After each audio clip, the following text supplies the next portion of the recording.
जी मैं बता रहा हूं, जब इंटरनल पॉलिसी आप देखिएगा भारतीय जनता पार्टी का, तो इंटरनल पॉलिसी में G20 के किसी भी मीटिंग में हाँ। पूरे ऑपोजिशन को इन्होंने बॉयकॉट किया है। ये वन फैमिली की बात करते हैं, पार्लियामेंट एक फैमिली है, उस फैमिली को आप ही इन्होंने बॉयकॉट कर यूपीए में दिया है। थे ना, शायद लालू तो प्रसाद थे, मेरी याददाश्त तो ठीक है, यूपीए में तो थे लालू प्रसाद, गए होंगे ना G20 की बैठक में। जी देखिए, सबसे बड़ी बात यह है कि लालू प्रसाद यादव जी हो हाँ, या फिर किसी भी अपोजिशन पॉलिटिकल मैं पार्टीज आपसे हो, सीधा सवाल पूछ रही हूँ कि लालू प्रसाद ने ये कहा, चलिए नीतीश कुमार पे आप खुल के नहीं बोलेंगे, मुझे डर पता है, बहुत बेहतर तरीके से पता है कि आपको क्या डर है। खुल के बोलने नहीं, की आप बात ही मैं नहीं है। 3 बार सबसे पूछ पहले चुकी हूँ, आप नहीं बता रहे हैं। प्रधानमंत्री जी पे आप हम नहीं बता रहे हैं। बोल रहा हूँ, नीतीश कुमार भारतीय के जनता जाने पार्टी पे से बोल आपको रहा हूँ कि उन्होंने परेशानी है, क्यों नहीं शहजाद लोगों को पुणे वाला मैं बुलाया। आती हूँ, बस मैं एक बार क्लियर कर लूँ, शायद ये दोनों ही पॉइंट पे नहीं बोलने वाले। चलिए, नीतीश कुमार के मामले पे मैं आपकी मजबूरी बहुत अच्छे तरीके से समझती हूँ नहीं, कि कोई वहां आपको कोई सरकार कोई चलाना है, मजबूरी साथ नहीं है निभाना, नहीं मोहतरमा, बोलेंगे आप। कोई मजबूरी नीतीश नहीं है। कुमार के मजबूरी खिलाफ आप भारतीय नहीं जनता बोलेंगे, पार्टी मुझे की मालूम है है। कि लालू ऑपोजिशन पार्टी प्रसाद को का उन्होंने ये बॉयकॉट किया स्टेटमेंट है देना G20 मीटिंग में। कि ये और फॉरेन पैसे की पॉलिसी सिर्फ बर्बादी है, एक्सटर्नल पॉलिसी नहीं एक होता तरफ है, उनको आप फॉरेन मास पॉलिसी लीडर बनाने डोमेस्टिक पॉलिसी भी स्थापित होता करने की है। कोशिश करते हैं, दूसरा बयान ये आता है। चलिए, आप शहजाद जी कुछ कह रहे थे। देखिए रीमा जी, जो सरकार का सबसे कट्टर विरोधी भी है, और थरूर जी ने सबसे पहले अगर प्रशंसा की तो उन्होंने इस बात की कि आमूमन ऐसे आयोजन एक दो शहरों तक और कुछ डिप्लोमेट्स तक सीमित हो जाते, कुछ बुद्धिजीवियों तक सीमित हो जाते, परंतु ये पहला ऐसा आयोजन था जिसको 200 मीटिंग को 58 शहरों में, मतलब हर राज्य में, हर बड़े शहर में एक मीटिंग कम से कम हुई, जिससे कि उस राज्य का, उस शहर का अस्तित्व, उसका इतिहास, उसकी संस्कृति और उसका इंफ्रास्ट्रक्चर पूरी दुनिया के सामने रखा जा सके। तो ये तो मोस्ट डेमोक्रेटिक और जन अभियान का एक सुंदर परिचय था। दूसरी बात मैं पूछना चाहता हूं, खड़गे जी को नहीं बुलाया, इन्होंने कहा। अरे मान्यवर नड्डा जी को भी नहीं बुलाया गया, पार्टी के अध्यक्षों को बुलाना भी नहीं था। वहां पर sitting CM, x PM, current PM, current government के लोग थे।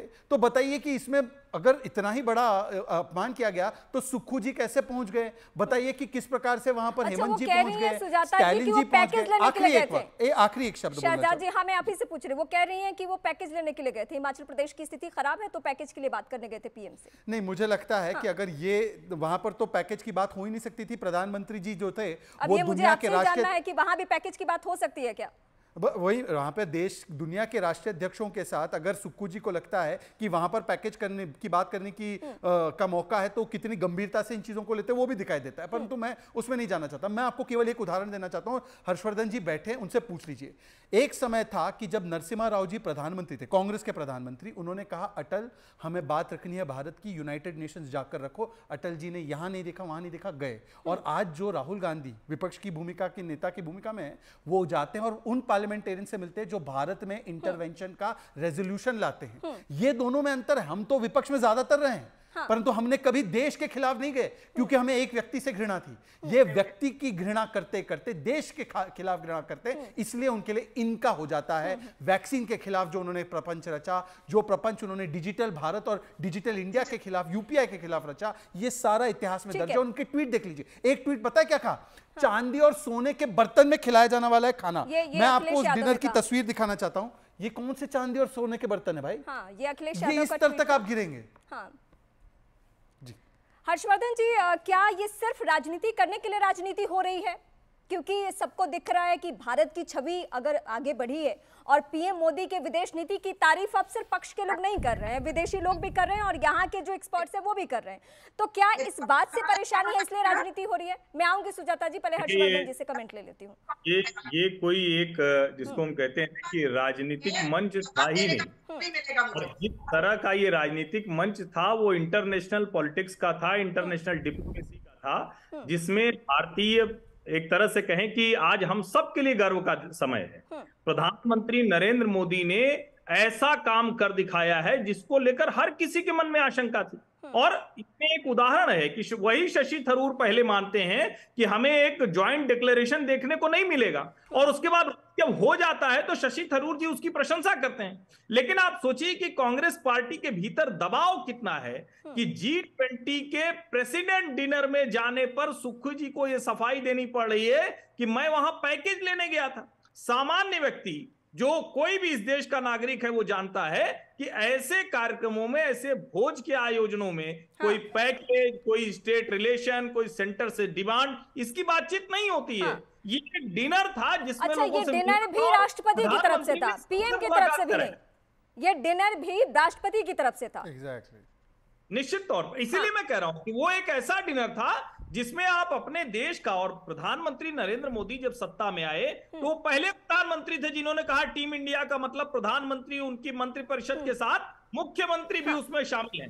ये बाकायदा उन्होंने, इसको आपको ध्यान में होगा, और ये कहा उन्होंने और उसको ये करते आ रहे हैं। तो ये तो सुंदर दृश्य था, लेकिन कांग्रेस शायद दूसरे तरह की राजनीति कर रही है, थोड़ा समय से पीछे चल रहे हैं वो। अब होना चाहिए, बेहतर तरीके से आना चाहिए।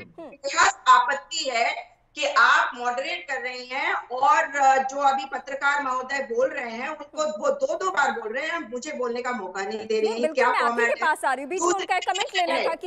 सुनिए, आप जिस ऑर्डर में जा रही है उसी ऑर्डर में जाइए। और राजनीति के बहुत ही निचले स्तर पर आने की बात इन्होंने करी, तो इन्हें बता दूं कि ये पत्रकारिता के बहुत निचले स्तर पर आकर बात कर रहे हैं, क्योंकि जो बातें ये कह रहे हैं ना तो उसमें कोई तथ्य है और ना ही कोई ये सत्य है। सच्चाई है कि जब मैंने भी सुक्खू जी के बारे में कहा तो मैंने कहा कि वो गए थे और उन्होंने बात भी करी वहां पर। मैंने ये कतई नहीं कहा कि वो केवल ये बात करने गए। तो आपने अपनी बात मेरे मुंह में कैसे रखी? दूसरी बात, आरएसएस की आदत है फूट डालने की, और ये जो पत्रकार महोदय हैं ये उसी चीज को आगे बढ़ाने की कोशिश कर रहे हैं। अभी खड़गे जी की बात करी तो खड़गे जी लीडर ऑफ ऑपोजिशन है और रिकग्नाइज्ड लीडर ऑफ ऑपोजिशन है राज्यसभा में।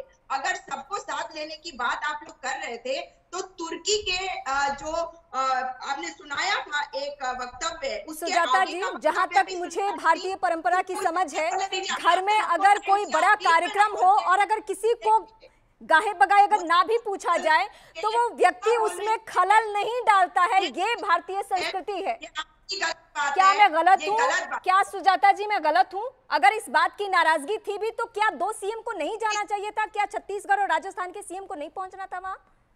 जब वो नहीं पहुंच सकते थे उन्होंने कारण बताया। आप अगर बाल की खाल निकालने पे तुले हुए हैं तो आप वो करेंगे।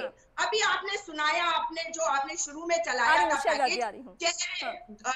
इन लोगों के चेहरों की हवाइयां उड़ गई। नहीं, ये शब्द हमने इस्तेमाल नहीं किया, हवाइयां उड़ गई, ये किसी ने नहीं कहा। मैंने ये कहा था कि पीएम बहुत खुश होकर लोगों को मिलवा रहे हैं। आपने शायद गलत सुना, लेकिन मुझे ये आप ये कह रही हैं कि मल्लिकार्जुन खड़गे को पूछा नहीं, ममता बनर्जी गई तो अधीर रंजन चौधरी को, कांग्रेस पार्टी को परेशानी हो गई। ये मुझे समझ में नहीं आ रहा कि ये क्या कांग्रेस पार्टी कहना चाहती है। मतलब मल्लिकार्जुन खड़गे को नहीं पूछा गया, ये आपका कहना है, लेकिन ममता बनर्जी जाती है तो परेशानी किस बात की होती है? पूरे पार्लियामेंट के अपोजिशन लीडर को नहीं पूछा गया। एक फैमिली की बात करने वाले अपने पार्लियामेंट को भी साथ में लेकर नहीं चल सकते हैं। ये कह रहा हूँ। तो नीतीश कुमार ने सही किया ना जब गए तो? शहजाद पुनेवाला नीतीश को अच्छा नीतीश कुमार पे कुछ बोल रहे हैं, मैं सुन लेती हूँ महामहिम ने बुलाया, महामहिम ने बुलाया, ठीक है। हाँ शहजाद जी, लेकिन आपका फर्ज क्या बनता है अपोजिशन और पूरे पार्लियामेंट को शहजाद जी? हाँ बिल्कुल बिल्कुल। देखिए, अव्वल तो पहले तो ये समझना होगा, एक एक करके बात रखते हैं। सुजाता जी आप बोल लीजिए 30 सेकंड, उसके बाद मैं बोलता हूँ। चलिए आप बोल लीजिए, फिर मैं बोलता हूँ। मुझे कोई दिक्कत नहीं है। मैं बोल लीजिए 30 सेकंड। सुजाता जी मैं आपके पास आती हूँ, एक बार आपकी बातों का जवाब ले लूं मैं शहजाद से। मुझे बैठा के क्यों रखा आपने फिर? आप मेरे 30 सेकंड दे दो इनको, इनके विपक्ष के नेता को भी समय नहीं मिलता है, अधीर रंजन जी को भी हम ही समय देते हैं। इनको 30 सेकंड मेरी तरफ से दे दो, फिर मेरे बीच में ना बोले। बोलिए भाई, 30 सेकंड लेकर बोलिए। चलिए बोलिए मान्यवर, बोलिए, मेरे समय से समय। हम प्रोग्राम के आखिर में हैं, हम अगर बात कंप्लीट कर सकें। जी बोलिए सुजाता जी, बोलिए। जब अभी बात करी गई कि ये सवाल क्यों उठाया गया कि ये रोटेशनल है, तो ये रोटेशनल नहीं है।